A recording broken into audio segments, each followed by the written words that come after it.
नमस्कार श्रोते हो. दीपक रेगे कथाकथन चॅनलवर तुम्हा सगळ्यांचं मनापासून स्वागत. श्रोते हो, आजपासून तुम्ही ऐकणार आहात स्मिता दातार यांच्या लेखणीतनं साकारलेली कादंबरी अयोध्येची उर्मिला. पण श्रोते हो, तत्पूर्वी तुम्ही जर आत्ता चॅनलवर पहिल्यांदा आला असाल किंवा तुमच्याकडनं अजूनपर्यंत चॅनल सबस्क्राईब करणं झालं नसेल तर एकच विनंती करतो, कृपया चॅनल सबस्क्राईब करा. श्रोते हो, आजच्या या पहिल्या भागात आपण ऐकणार आहोत लेखिका स्मिता दातार यांचं मनोगत. आटले सरोवर जेथे का मोर लागतो नाचू. आटले सरोवर जेथे का मोर लागतो नाचू. तू सोड उर्मिले आता डोळ्यात बांधिला राखू.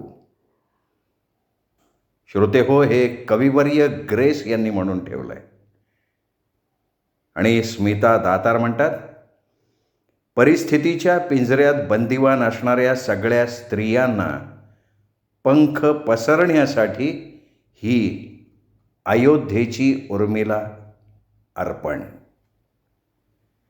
श्रोते हो, आता ऐकूयात लेखिकेचं हितगुज. लहानपणी वाचलेल्या रामायण महाभारतातल्या गोष्टी मनावर ठसतात. त्यातली रामकृष्णासारखी पात्र सिनेमा सिरियलमधूनही भेटत राहतात. मात्र या गोष्टीतून ठळकपणे समोर न आलेली पात्र कुठेतरी मनाच्या आतून धडका देत राहतात. त्यांना बाहेर यायचं असतं, व्यक्त व्हायचं असतं.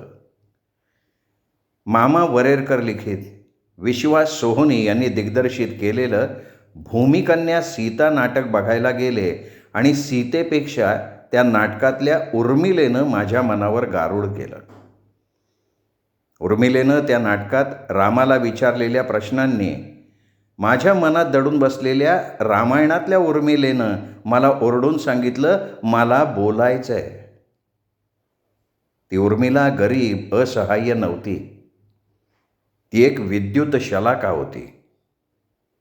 त्या उर्मिलेनेच ठरवलं, मी माझी बाजू मांडणार.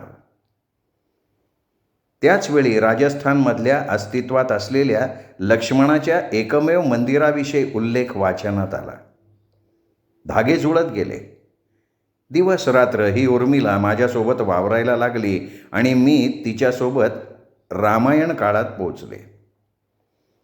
वाल्मिकी ऋषींनी लिहिलेलं मूळ रामायण पुढे अनेक वर्ष अनेक भाषांमध्ये लिहिलं गेलं.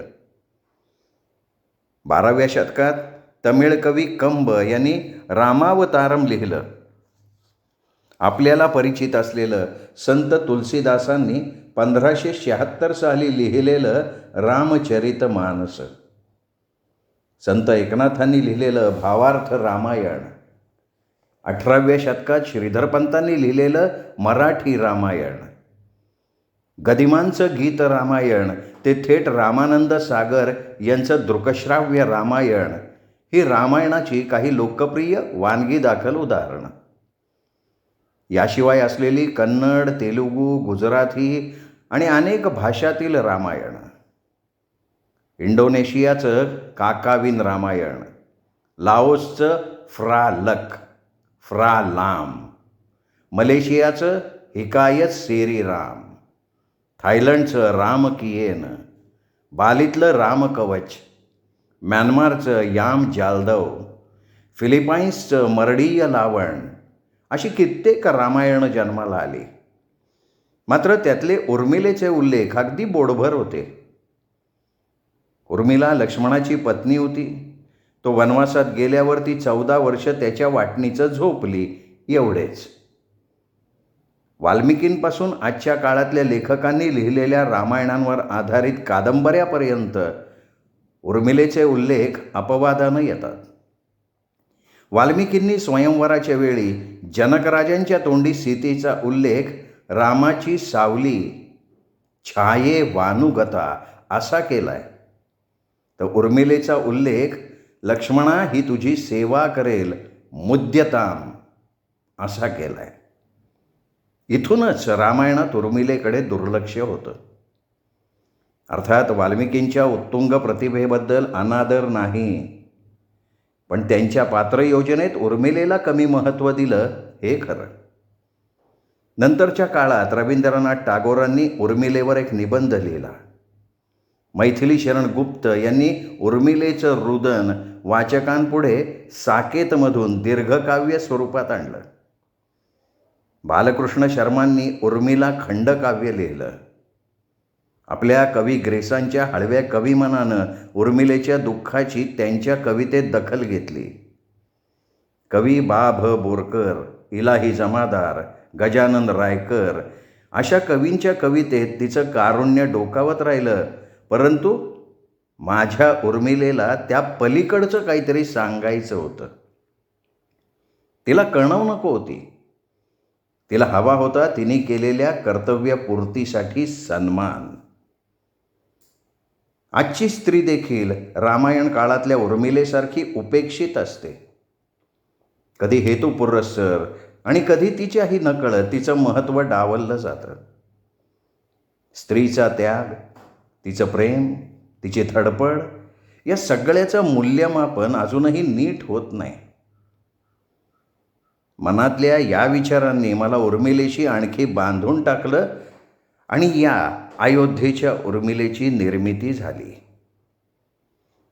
काळाचा मोठा पट उलगडणाऱ्या या कादंबरीचं शिवधनुष्य पेलायला माझे गुरु, लेखक, ज्येष्ठ पत्रकार श्री अब्राहिम अफगाण सरांनी मदत केली. माझं मनोबल उंचावलं. मी त्यांच्या कायम ऋणात राहीन. ग्रंथाली परिवारानं माझ्यावर नेहमीच जो विश्वास दाखवला त्याबद्दल त्यांचीही मी ऋणी आहे. सुदेश हिंगलाजपूरकर, अरुण जोशी, धनश्री धारप यांचे शब्दातीत आभार. योगिता मोरेंच्या आत्मीयतेनं केलेल्या कामासाठी मी आभारी आहे. या कादंबरीसाठी आवश्यक होतं संशोधन आणि कल्पनाशक्ती.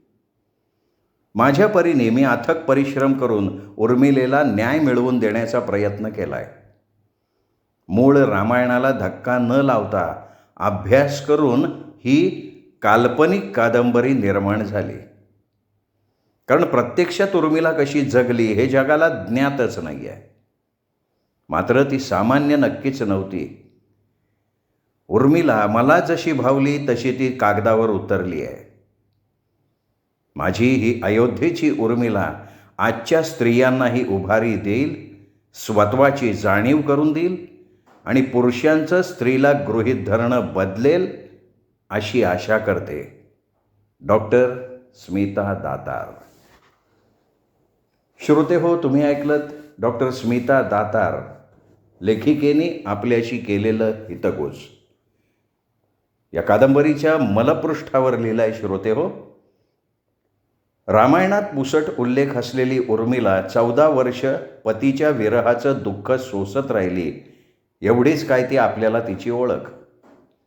मात्र प्रत्यक्षात ही राजस्त्री कशा प्रकारचं आयुष्य जगली असेल. राम, लक्ष्मण, सीता वनवासात गेल्यावर मागे उरलेल्या उर्मिलेच्या अनुल्लेखानं ती विस्मृतीत गेली. आयुष्यभर राजभवनात राहिलेल्या उर्मिलेलाच खरा वनवास घडला. तरीही एकाकी पडलेली उर्मिला मनस्वीपणे आयुष्याला भिडली. याचं सहज आणि ओघवत्या शैलीतलं चित्रण या कादंबरीतून अनुभवायला मिळतं. उर्मिलेच्या आयुष्याचा, तिच्या अस्तित्वाचा आणि तिच्या तेजस्वी व्यक्तिमत्वाचा धांडोळा अतिशय वेगवान आणि रोचक पद्धतीनं या कथानकातून समोर येतो. ही काल्पनिक कादंबरी रामायणकालीन सामाजिक आणि सांस्कृतिक जीवनाचंही प्रभावी चित्रण करते. इतिहासाच्या गर्भात काही कहाण्या चिरविश्रांती घेत असतात. चैतन्याचा स्पर्श झाल्यावर त्या सुप्तावस्थेतून बाहेर येतात.